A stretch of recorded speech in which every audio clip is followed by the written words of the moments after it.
think that'll be plenty. Okay. So we're Here recording. we go. Yep.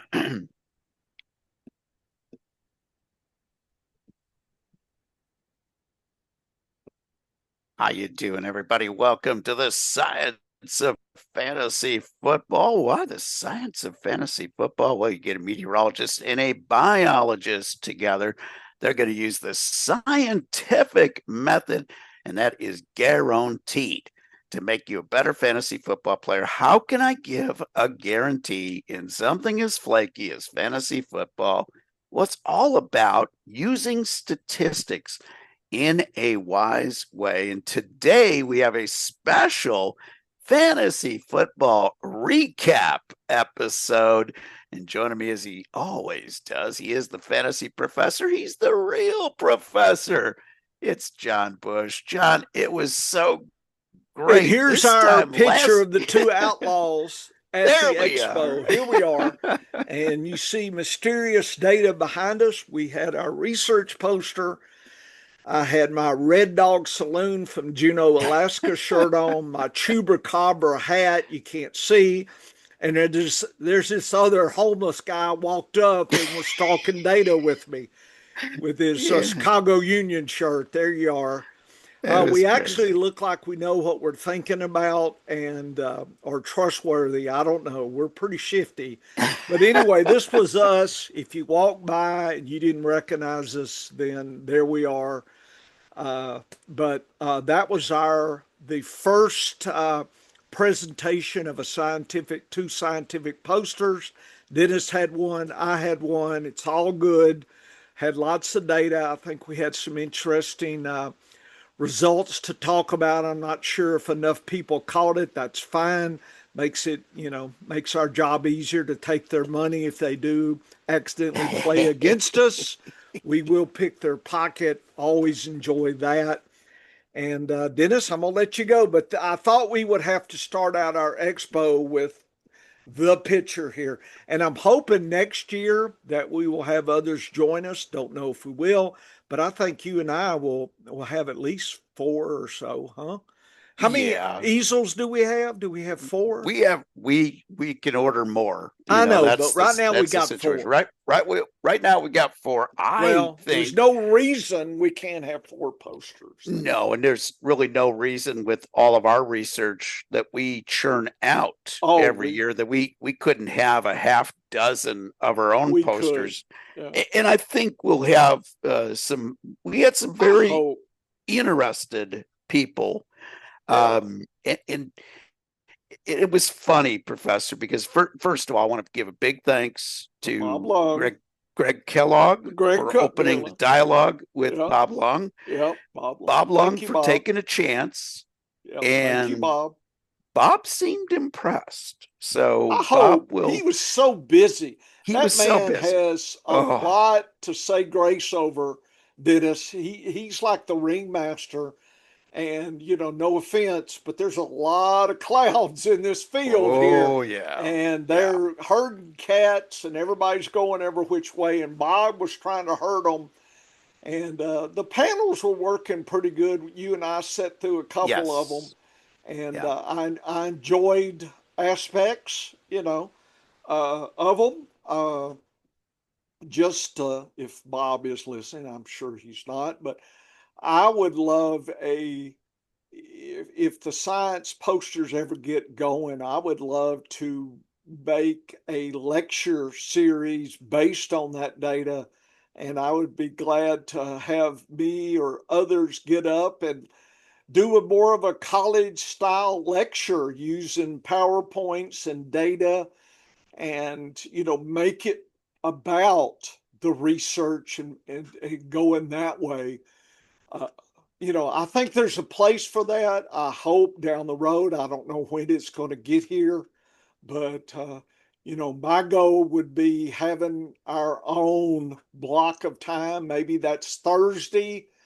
Maybe that's Saturday morning. I don't know. Just I would love to have the informatics data people there with our own block of time and maybe just entertain ourselves. I don't know if fans would come or not, but just to start off entertaining ourselves with our stuff, and we'll see where it goes. And like I said, it's an expo, but I think there's room for science posters and maybe even lectures and things down the road. I would love to see that. Don't know if we'll make it, but we had to start somewhere, and this is the picture that hopefully, Dennis, you and I may be gone from this world, but whoever is championed this concept will say, "Here are our founding, head clowns in this circus," and there we were, and we tried to start it out in 2025.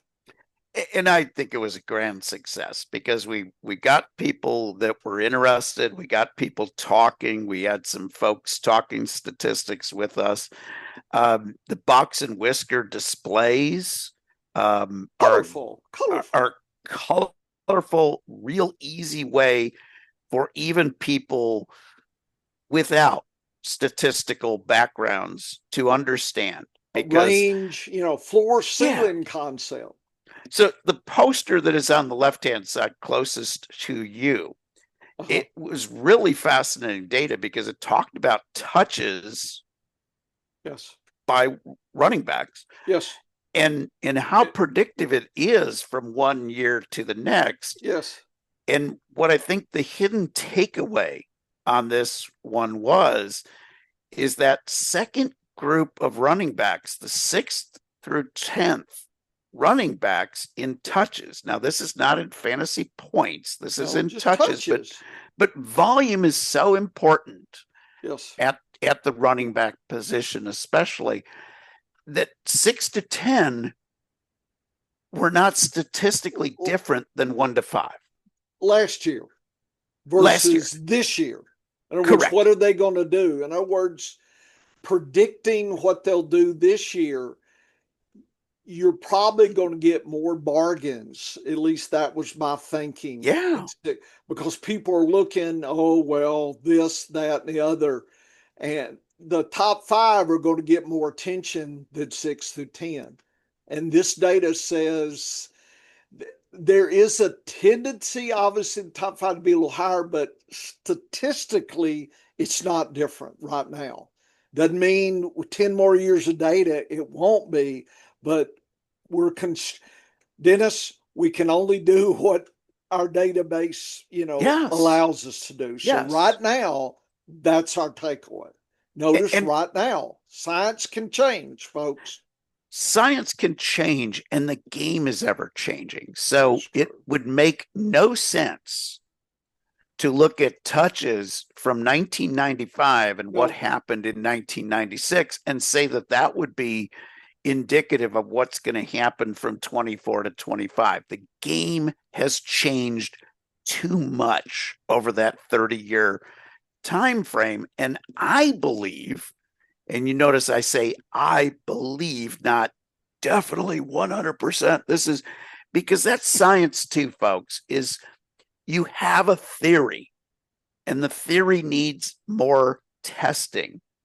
And to do more testing, you need more data. But I'm a pattern guy. Weather forecasting is all about spotting patterns in advance so you can then project what that pattern is going to look like in 12, 24, 48 hours, 72 hours. Probably not going to be very good outside of 72 hours with a lot of storms. And that's the nature of the beast of weather. A weather pattern, a weather like a low pressure system only has a life of 3 to 7 days. So it's hard to project out too far into the future. And similarly, in pro football, we've moved to a 17 game schedule. We've gone ahead and we're seeing fewer of the bell cow running back. Now, I will define bell cow since we don't define terms very well in fantasy football. When I say bell cow, that's a guy that gets like 80% of his team's touches at running back, like 70, 80% would be my minimum to say bell cow. So that's 300 25 touches. We don't get many of those nowadays. We get maybe 5 a year. So we have changed because years ago, even on the worst teams, you had guys getting 25 carries a game. That's over 325 carries over the whole course of the year. We're not seeing that anymore. The average touches per game is going down for running backs. It just is. That that's not a that's not a guess. It's the data saying if you look at the 5-year rolling average, it's going down. So if we can spot the 6th through 10th guys, and the data says it is predictive of the future, and it's as good as the 1st through 5th, that's getting us some tremendous running back talent in fantasy football in the 2nd and 3rd rounds that are as good as far as touches go as those 1st round guys. That's fantasy football gold. I thought it was. I can update this next year with 2020 Yep. as one of the posters. I think it's good enough that I probably will. Uh, Yes. I thought that was interesting. The other poster, Dennis, was testing your MVP and my Bush LR consistency. Was it predictive, and what does it say? And there was, I thought, some interesting data as well. There seems to be predictiveness to our consistency metrics. That's always good, and I probably should post these on our site. Like I said, my tendency is once I know it, I've moved on. It's like I drop it. It's like the pancake's done. I don't want to go back and F with it anymore. I'm moving on. If I had unlimited time, I could probably. We need interns, and they would then, it's kind of like, okay, I don't want to wear this. Drop it on the floor. Pick me out another shirt. Intern. You know, uh, that kind of thing. And so Yes. we need some interns to, to tote our water a little bit. But until that point, I'm probably, I should post these a little bit. So I know one or two people were taking pictures of it, and I hope that, uh, if you got questions, uh, but I think with these posters, it's not something that you're going to take a snap and you figured it all out. If you do, Yes. then you should be up here and I should be listening Woo. to you. Yes. But it's meant to be savored, right? It's like if you're going to taste a special Scottish or Irish whiskey, like I got to do on Ooh. my time. You get your snifter, you warm it up, you cover it, you get those distillates going, and you smell, and you do a little sip. I mean, there's a process to taking in the data that's not really discussed. People don't want to take the time. We've talked about that. Just give me the wood, I'll worry about fishing later. And that's just not how it works if you're long term. Okay. Because then you're always at the whims of surprise, and you're always playing behind. You're always reacting. You're not moving forward. It's like in runs, the adaptive, we talk about it, means that you're ahead of it. You're not reacting. If you're reacting to everything, then you're probably not going to come out ahead versus you're leading the charge and you're moving the way you need to move. And that's never emphasized, really. I mean, there's hints of it. There's some really smart people. Uh, I did like one of the panels, and Bob Harris kind of stopped and said, you need to really be thoughtful, and he said it. Nobody really is kind of like, yeah, we understand it, but we're not going to focus on it, Bob. So let's move on. It's not exciting to say that. It's not woo. It's just like, I don't know, it's being chastised by your parents. Don't stick your hand in the fire. Yeah, I know that, mom and dad, but sometimes, is that fire really hot? It takes a while. You have to learn it yourself. And Bob was kind of scolding us a little bit, and in a gentle way. Bob, you could Yes. be strict. We'll take it, Dad. Be strict on us. But I think he knows that's not really selected for. People don't like to be chastised. If you're an expert, Dennis, it's hard to be chastised. And I'm telling you, in science, if you go to scientific meeting, I have seen some knockdown dragouts on data and back and forth. It can get really frisky quick. It's amazing how quick, and it will not go like a little bit. It will go 0 to 60 quick. Yes. And there will Yes. be, not fist fights, but verbal jousting. And then Yes. others start stepping up. It's like PhDs, once you smell the blood, then all of a sudden, well, I want to take a bite in here.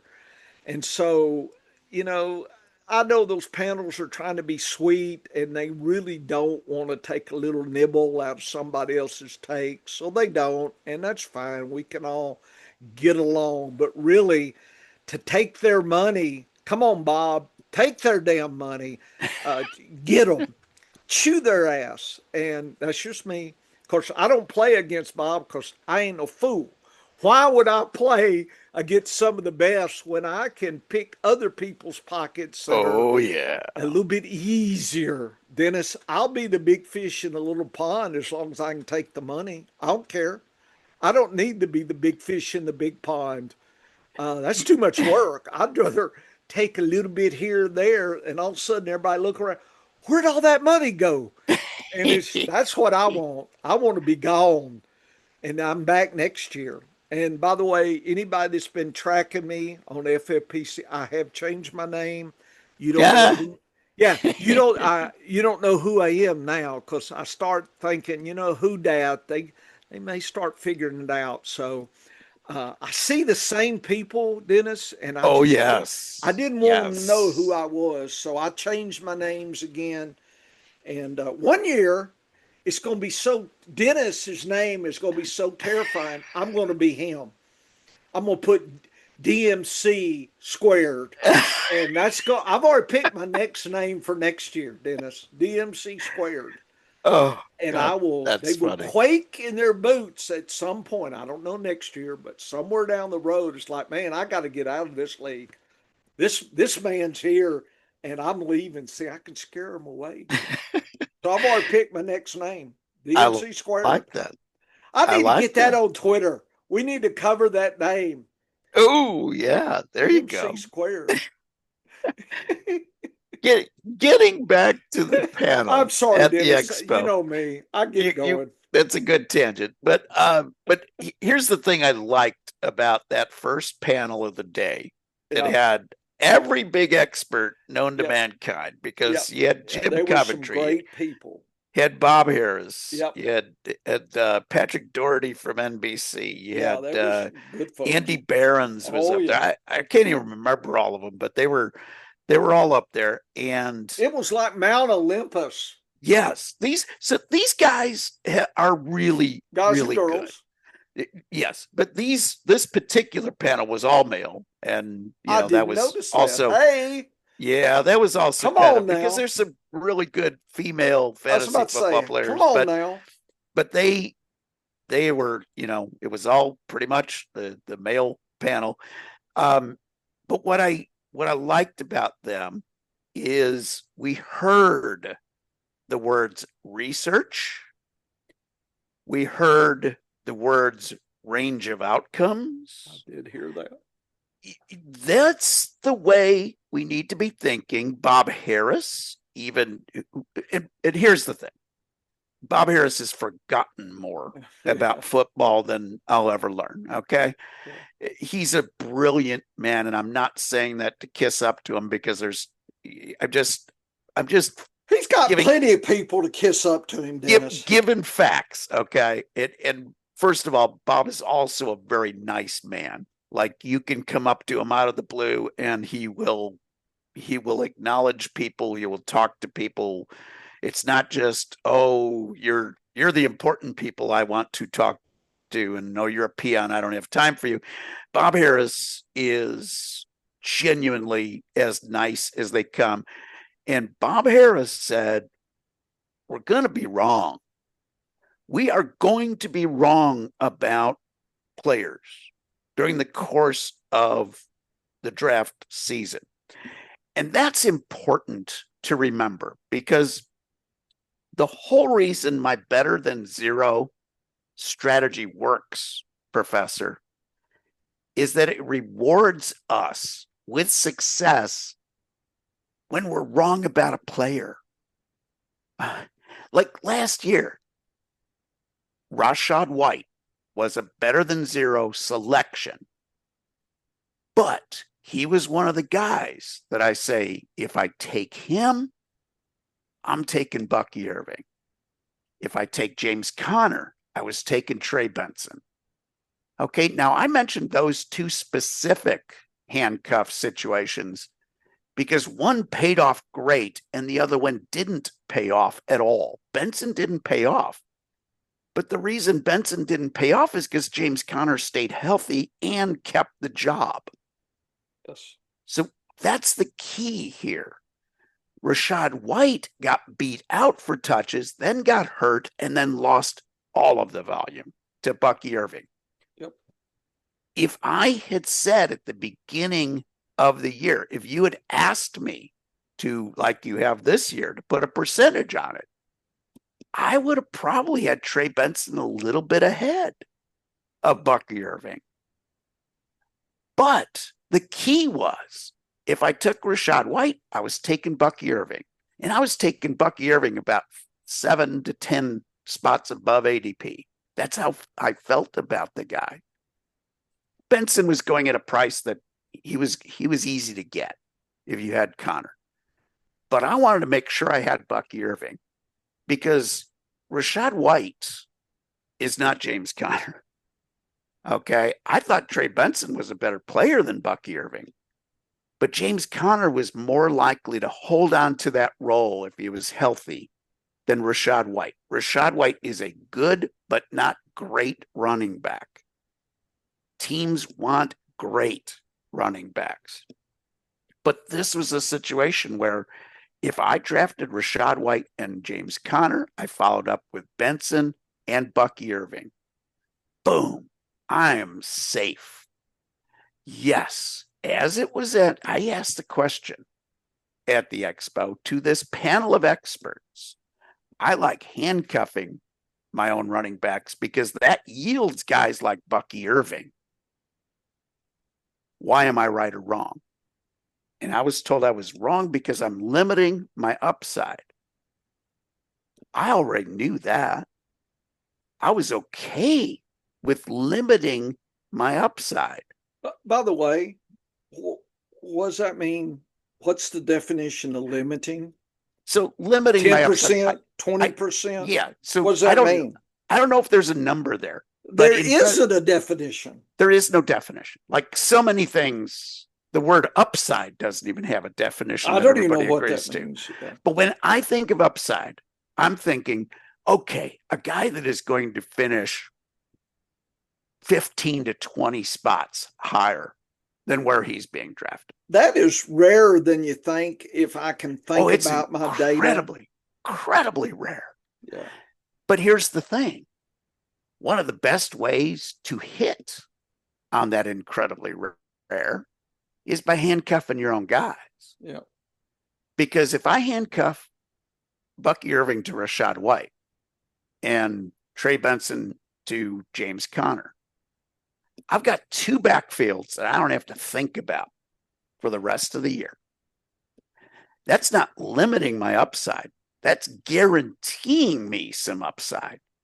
Now, in best ball, I want as many swings at data as I can get. I want as many starters in the lineup as I can get.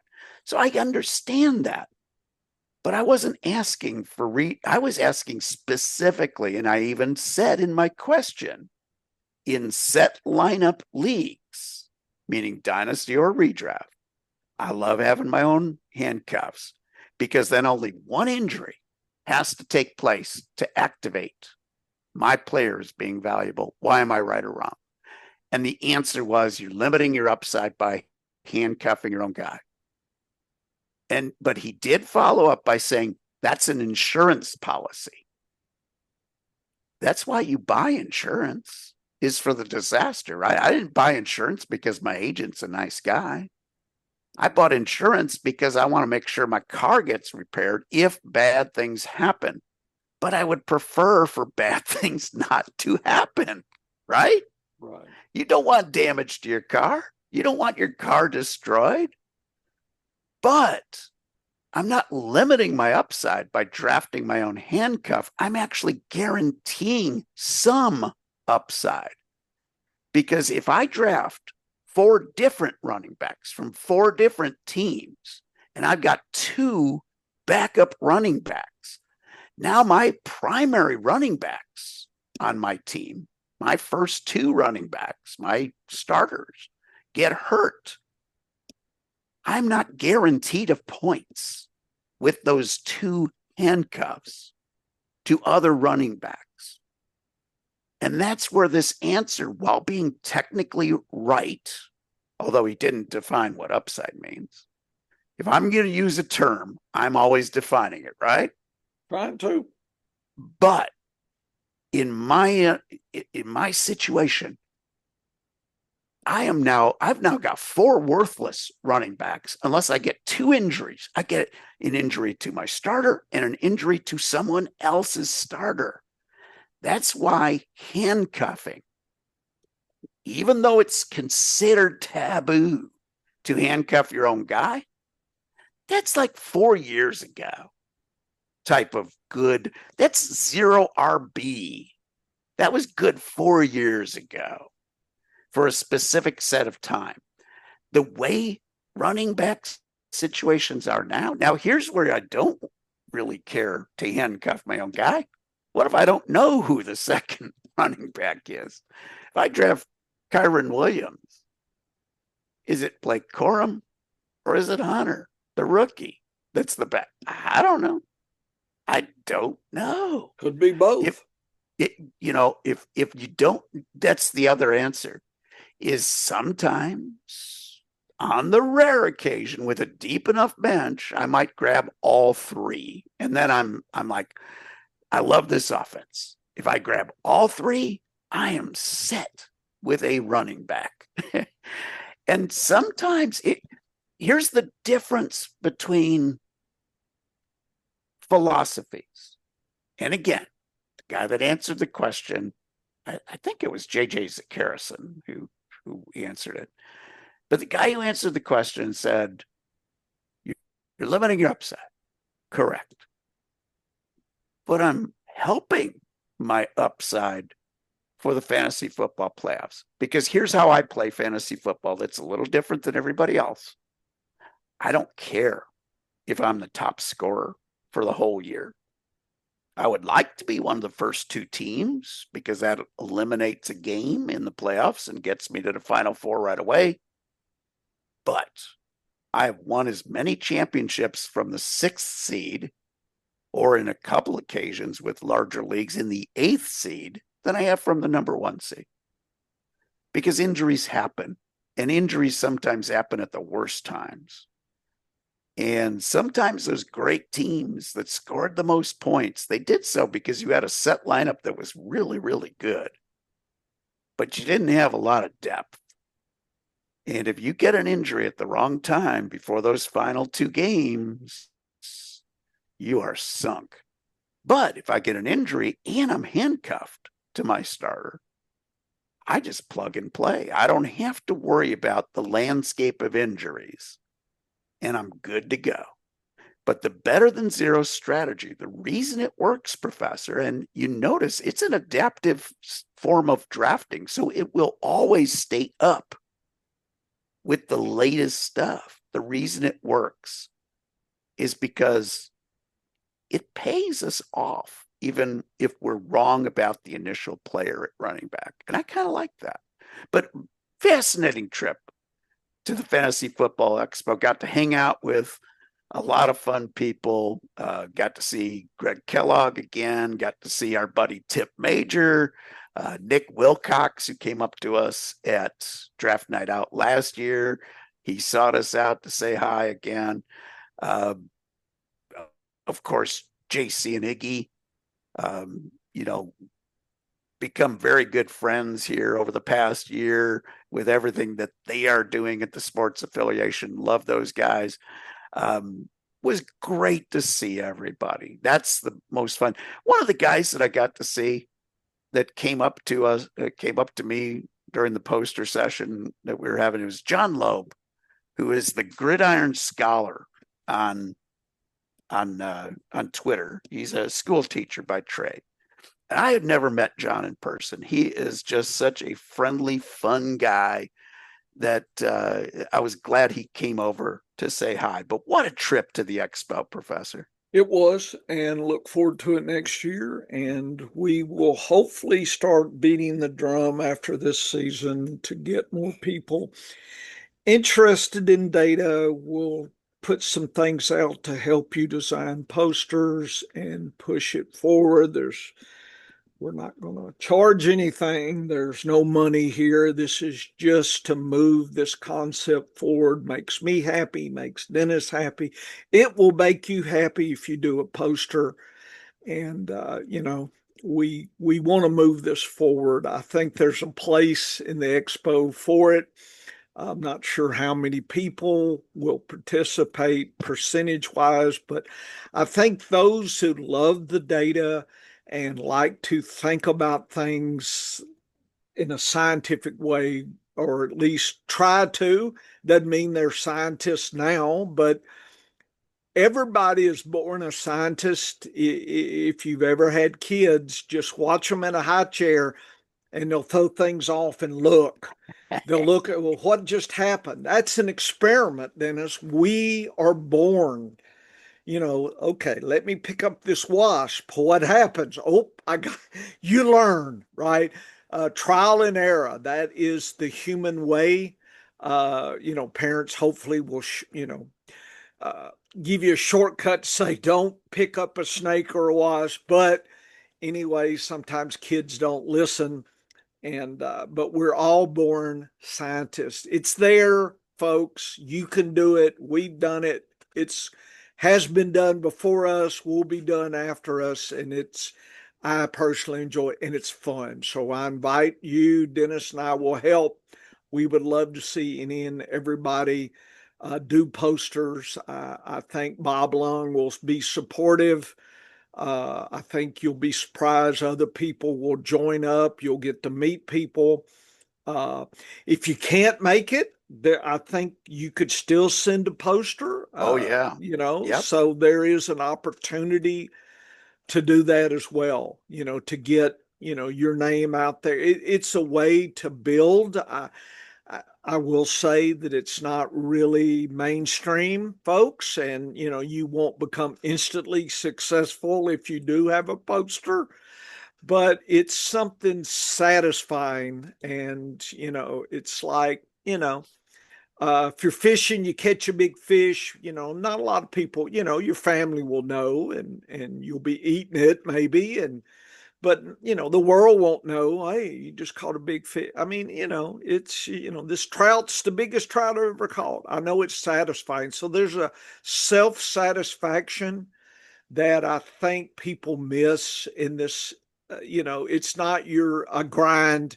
It's not I'm a slave to the. Well, that doesn't sound fun to grind and be a slave. Why are you doing it? Dennis and I look at this as an opportunity to learn, to explore, to make friends. It's a journey, and we're pilgrims on the pathway of science, and you can be a pilgrim with us. There may not be many, but our ranks hopefully will grow over the years, and you can be part of that. And you don't have to be a scientist No, to I'm understand telling you, data. Dennis, we are all scientists. It's Yes. just you don't have a piece of paper to say it. but people that have a background in statistics, people that Mm-hmm. have a background in And accounting, computers and accounting, yeah, computers, accounting, you yes. know, or Business even. other economics, whatever. If you're used to looking at data for your business, you can understand the data. And here's the great thing, folks. You just have to have the interest. The professor and I will help you Yes. make sure you develop your poster. We want these posters to be highly successful because we think that bringing this side to this industry is so important. And I was glad that I had one conversation with the guys from the Fantasy Sports and Gaming Association, which Yes. represents this industry. One of the things that they need is for definitions to be agreed upon in this industry because different state legislatures are looking at fantasy sports and trying to outlaw it. And if you don't have definitions to explain what you're doing, you're no better than a lottery. You know, you're a game of chance. And if you're a game of chance, you're probably going to be deemed illegal by these different states unless they can tax the crap out of you. But that's a whole nother story.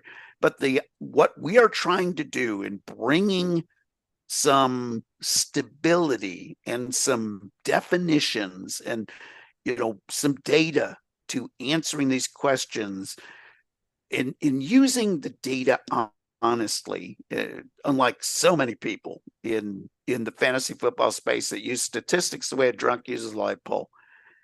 We are making a progress, and you can join us on that pilgrimage. We love more pilgrims, and we will help you develop your ideas into a great research project. We ain't going to do all the work for you, but we will help guide you on this path. And I think you will find out that there are a lot more of us than you think out there. But a great trip to the expo.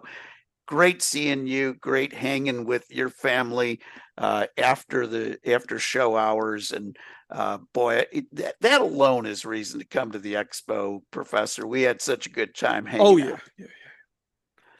Well, folks, that is going to wrap up this special edition of our trip to the Fantasy Expo. Head on over to the Science of fantasyfootball.com. Check out all the data. Check out all of the information that we provide, including our regular podcasts. And I'm going to be dropping some interviews that I did from the expo as well. And come on back here later on Yeah. today Yeah. for another edition of the Science of Fantasy Football. Okay, folks, get to work.